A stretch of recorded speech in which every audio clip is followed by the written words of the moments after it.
Serial advocate Anjali Awasthi में कहानी अब उस मोड़ पर पहुंच चुकी है जहां राघव सिंह राजपूत को अपने लिए कोई वकील नहीं मिल रहा होता। हर कोई उसका केस लड़ने से इनकार कर देता है, जिससे राघव पूरी तरह बेसहारा महसूस करने लगते हैं। लेकिन इस मुश्किल घड़ी में अंजलि उनका साथ नहीं छोड़ती। वह बार बार राघव से विनती करती है कि वह अपना केस उसे सौंप दे। शुरू में राघव हिचकिचाते हैं, लेकिन अंजलि के आत्मविश्वास और सच्चाई के प्रति जुनून को देखकर अंततः मान जाते हैं।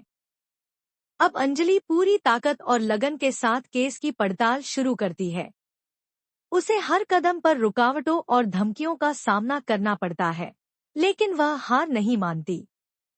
अंजलि जानती है कि जब तक वह पद्मा के असली गुनहगार तक नहीं पहुंचती, तब तक यह लड़ाई अधूरी है। उसे पता है कि यदि वह इस केस में जीत गई तो न केवल राघव को इंसाफ मिलेगा, बल्कि पद्मा को भी न्याय मिलेगा और झूठ की बुनियाद पर खड़े भजन सिंह जैसे लोगों का पर्दाफाश भी होगा। अंजलि की यही सच्चाई और मेहनत अब भजन सिंह को डराने लगती है।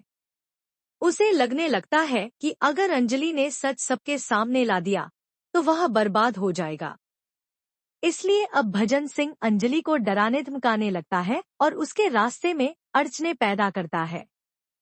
लेकिन जब भजन सिंह एक दिन सीमा पार कर जाता है, तब अंजलि सबके सामने उसे एक जोरदार थप्पड़ जड़ देती है।